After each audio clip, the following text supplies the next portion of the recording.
you. Any refills before we start? No. Are we cool? Okay, right, I'd just like to welcome you all along on behalf of Renfrewshire Libraries. It's always great for us to have local authors. We've got Greg tonight, obviously. It's particularly nice for us to have Greg, because as you're aware, he is writer in residence down here as well. So as well as being a promotional event, it's great for us to give thanks to Greg as well for all their hard work over the years previously. So we're delighted to be hosting this tonight. Serving the Community is your third novel, is that right? First one I've published. First one published, but it's not your first novel, so No, be honest. not Started off as a short story, yeah. and it kind of grew, I think. Yeah. It's also been adapted for stage and screen, so looking for that as well. So Greg's going to tell you a bit about it. I believe it's quite a gritty thriller. But I'm assured that it is all fiction, so we shall see. I'll leave Greg to tell you more about that. And before I forget, there are copies of the book at a special discounted price, which I'm sure you'll be delighted to sign. Yes. And we also have library copies as well if anybody's interested. So let all your friends know if they want to borrow it. Right, without further ado, Greg Hepson. Thank you. Thanks to everyone for coming. I'm Greg Hepson, and this is my novel, Serving the Community. We've got a history about how this came about. A number of years ago, I worked as a community service supervisor. The job involved supervising offenders who were getting made to carry out unpaid work as a direct alternative to go to jail. These guys were not happy at their work, and supervising them was not a job for the faint-hearted. However, getting to meet these guys, getting to hear their stories and listen to the banter, I mean the banter, it could vary from light-hearted to downright vicious. You know, what an environment for picking up material as a writer. So, as we said before, it started out as a short story, which I mostly wrote to amuse myself. And the short story was about a shift, 4 guys on a shift, and that was more or less it. So I took the short story to the Paisley Writers Group, and they really liked it, and they encouraged me to expand, and here we are. The story revolves around 2 main characters, Colin Spears and Tam Maguire. Now Colin, he's pretty much your ordinary everyday type of guy. He's mid-20s, he's married, he lives in a council estate, wants to do work, likes to drink. Colin quits community service because he stole from his previous employer, and Colin thinks he got half light. The other guy is Tam Maguire, also known as Mig, and Mig is a bit of a jack lad. Mig's already did time for a couple of serious assaults, and rumour has it that the only reason the courts dished out community service this time was because it was a cheaper alternative. Colin and Mig did a community service on a Saturday, which involves going down to a freezing cold damp factory unit and painting the walls. They're not happy. The other 2 guys who do the work on the shift are Brian Sutton, a burnt out alcoholic junkie who is so lethargic and so slow to comply with the simplest command that the supervisor refers to him as rigor mortis. And young Michael, 17, a wee boy who tells big stories, affectionately known as Mick the Mouth. I'm going to read 4 extracts from the book, and then if there is any questions I'll be happy to answer them. Pick up the first bit, partway through the first chapter, if I can get my glasses to work. The guy's in the middle of a shift. If there's anybody here who's likely to be offended with strong language or descriptions of violence, maybe now would be a good time to leave. It was long, cold and tedious, and it seemed that wee Mick was repeating, "What time is it now? It's dragging in," every 5 minutes on the 5 minutes. Colin actually feared he would snap and seriously assault them with an emulsion-soaked paintbrush. But finally it was dinner time, and everyone sat around eating their various pieces. It was at this point that Mig turned his attention to young Michael. "So, wee man, how did you get to be here?" Michael was naive enough to be flattered by the attention. "I stole a motor." No one seemed that impressed. Undeterred by this, he continued, "It was a Honda Prelude, 2.2 16 valves. It had in fact been a beat-up old Fiesta with a blown exhaust. The police were chasing me in a 5 Series BMW. Mick the Mouth was starting to get into his swing. "You should have seen it. 100 mile an hour along the twisty wee back roads. Our bottle must have gone because I lost a pursuit car."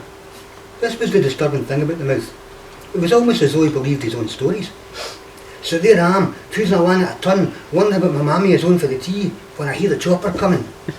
Mig sort of winks at Colin. "There's no much you're going to do about that, wee man. Tell me about it."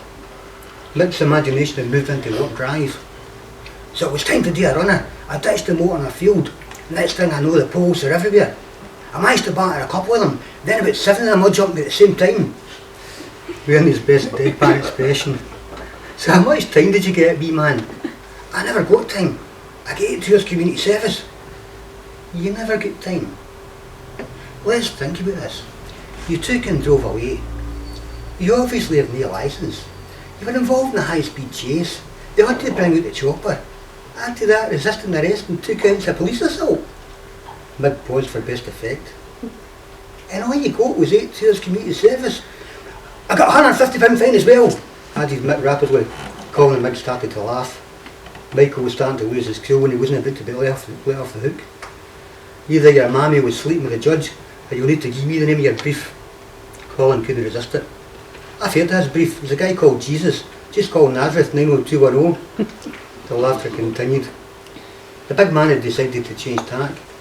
No, but seriously, I take it that you have stolen a few cars in your time. Hundreds, lied Mick unconvincingly. Hundreds, you say? But you obviously don't know how to get round an alarm. And if you don't know how to get round an alarm, I'd be very interested to know how you managed to hoist the motor you were telling us about. Michael was so flustered that he blurts out the truth. The guy left the keys in it. More laughter. Wee Mick's face is bright red and he's almost in tears. Check it out, Colin. You could fry eggs in that face. Fuck off the lotties. I'm away for a piss. Colin's turn. Houston may have a problem. The lunar Michael has veered off course and is heading at great speed towards a lavvy. The toilet door slams shut. The lunar Michael has crashed. All credibility has sank without trace. The supervisor gets to his feet. What's going on over there? It's just me, Mick, replied Mick. He's having a character building experience. In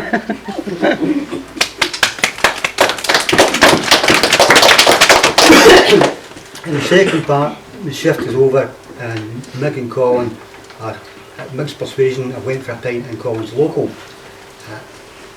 They're more or less enjoying a wee pint. Unfortunately, resident pub bully Chaz McKeith is looking for trouble. Colin was enjoying himself. It was turning out to be not a bad day. Just at that, he noticed Chaz McKeith enter the pub. As usual, flanked by his 2 sidekicks, Hodgie and Dodgy. Space suddenly appeared at the bar. He ordered it around and then started glaring over in Mick's direction. Colin was about to mention this. It's cool. I don't miss anything. If the person comes over here, leave the talking to me. Did he say person do it? It didn't take long when Creep walked over right in Mick's face. I think it's at the time you were leaving. The expression was deadpan. I'll leave this pub when I'm ready, not before. This was not the answer that McCreef wanted. He glared more intently. The rest of the pub had fallen quiet, adding to the tension.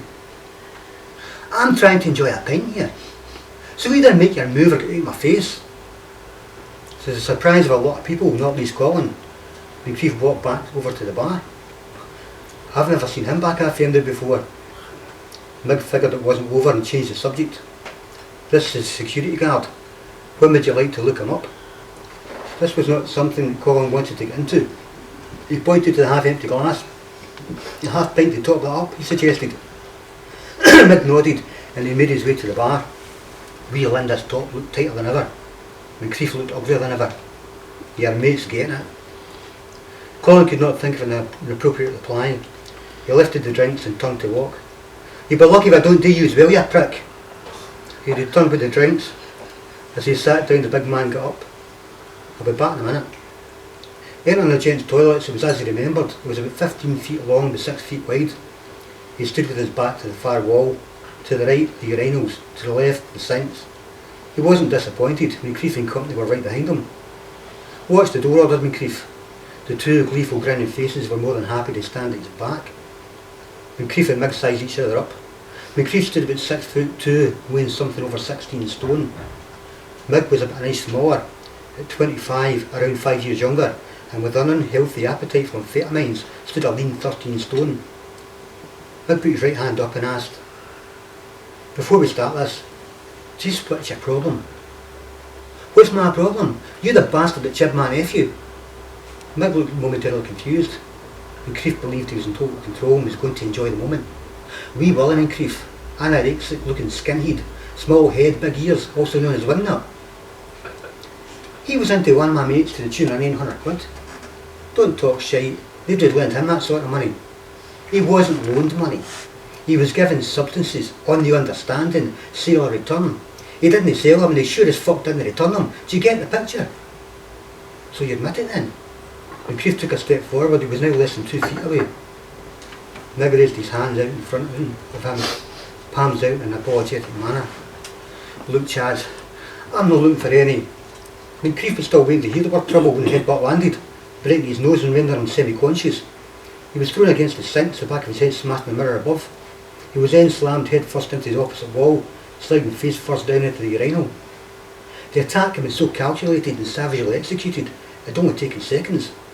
The grins were gone from the faces, replaced by fear and disbelief, and it was about to get a whole lot worse. Big had suddenly produced an 8-inch lockback. His face was showing all the compassion and mercy you might expect from a rabid dog. The invitation was a simple one: let's go! Colin was almost knocked to the ground as his attempt to enter the toilet coincided with the frenzied stampede to leave it. Hodge and Dodge had cleared the pub doors in the time it took to blink. Entering on his second attempt, he was horrified to see Mig standing knife in hand and Moncrief lying motionless on the floor. For fuck's sake, what have you done? I never stabbed him, if that's what you think. Mig folded the knife and put it back into his pocket. Let's get you fucked before screws turn up. Mig walked through the pub, 10 foot tall, with Colin tagging behind him. The rest of the punters looked on in silence. What was it about? Funnily enough, not what I thought it was about. It seems that they're running with his nephew. What did you think it was about? I thought he'd found out I'd been shagging his wife.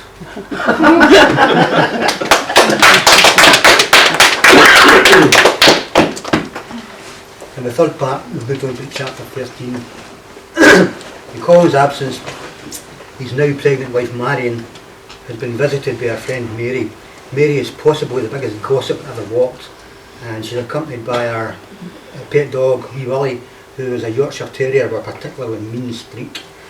There's no love lost between Colin and Mary, and that goes for a little dog too. Walking home, Colin wondered what Mick had in mind for later, but in truth part of him was glad he didn't know. He paused for a moment outside his front door. He was home, sanctuary for a few hours at least, and he was going to make the most of that time to relax. Today had been a long day, and by the looks of it, it wasn't over by a long shot.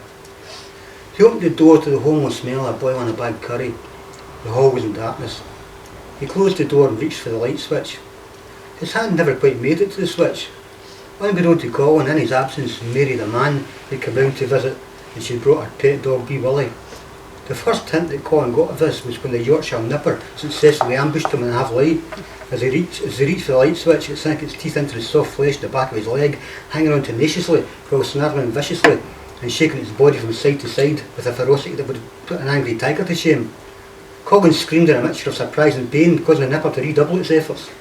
He reached down hoping to grab and throttle it, but had seen that one before, easily evading all attempts to grab it while still finding plenty of time to mercilessly punish the hapless fingers. The living room door opened, casting light into the hall. Now he could see the little fucker. He let loose with a couple of waving kicks, but he might as well have been moving in slow motion. "I saw that!" shrieked Mary the man. The Nipper ran behind her, wearing its best cowed expression while continuing to bark furiously.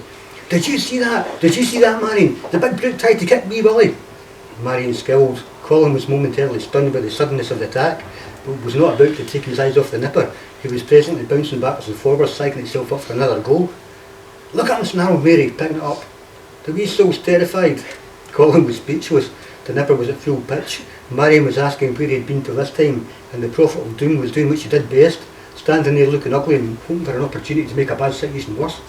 "I went for a couple of pints." This was barely heard over the relentless barking of the Nipper, but Mary heard it. "Come home for a drink and start trying to kick the defenceless wee dog." He pointed at the Nipper, who made an unsuccessful lunge at his finger. The fucking thing attacked him the minute I came in the door. Mary made great play of being offended by Colin's language.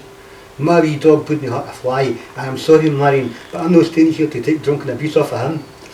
Colin had the urge to grab him and throw her out the door, but this would once again involve putting his hands in range of poor defenceless Wee Willie. And Mary was right in there.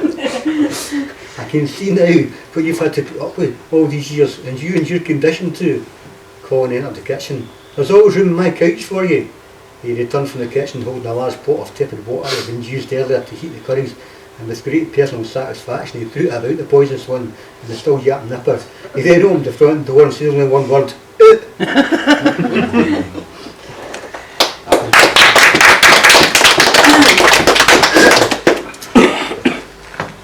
Colin's getting deeper in as the story goes, and this is getting nearer to the end. Things have taken a turn for the worse. All his sins have come home to roost. And earlier in the day he had a visit from the drug squad who turned his house over.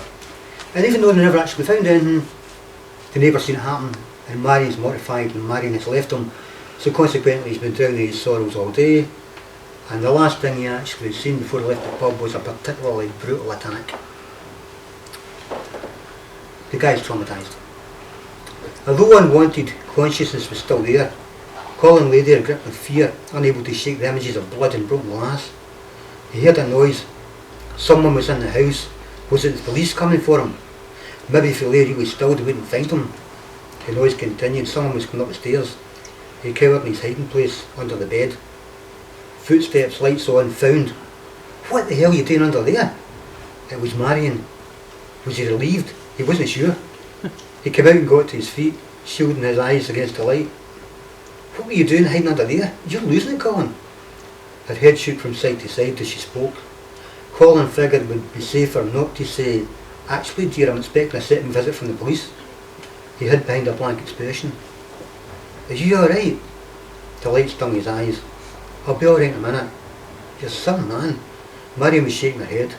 Anyway, now that it's dark, I thought I would come round and pick up a few things. I'll be staying at Shirley's for a couple of days, just until I can work something out with the council. And I'm not wanting you worrying about me and the baby. We'll be alright on our own. Colin was speechless. She never failed to amaze him. And as for the baby, the wee fucker wasn't even here yet and already was jockeying for position. The Tasmanian devil alarm clock on the dressing table was gently put into a hold all. You can't take that, protested Colin. Oh, can I not? My mother bought that. About the only time the stingy old cow put her hand in her pocket in living memory. Don't you slag off my mother. Your own family's nothing to write home about.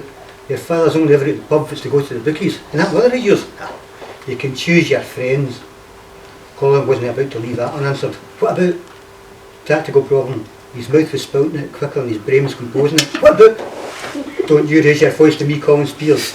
A moment's gap in the argument, mischievous silence. Whoever got in first would have the edge.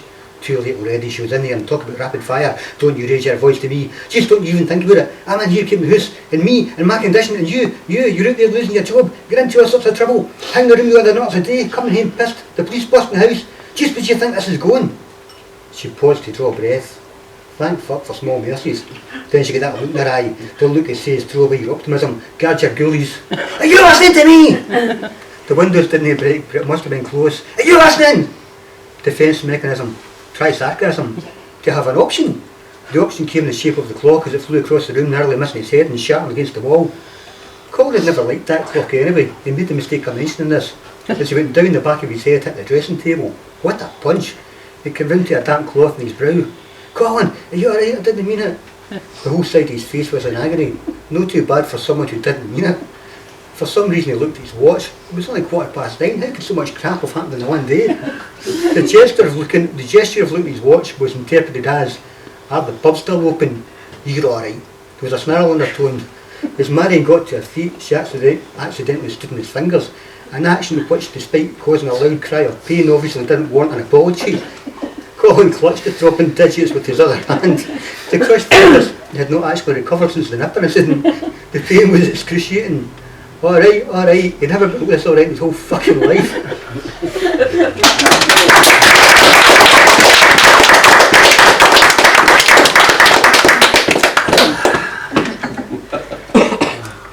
Any questions? I've got a question. Were you entertained? Yes. Well, tell anybody who'll listen because I need the book sales. You will. It's nice to be here with us because it took a lot of years to get here, but at least 50% the credit for this happening has to go to my wife Davina, because she did the editing, she did the formatting, and she got it published.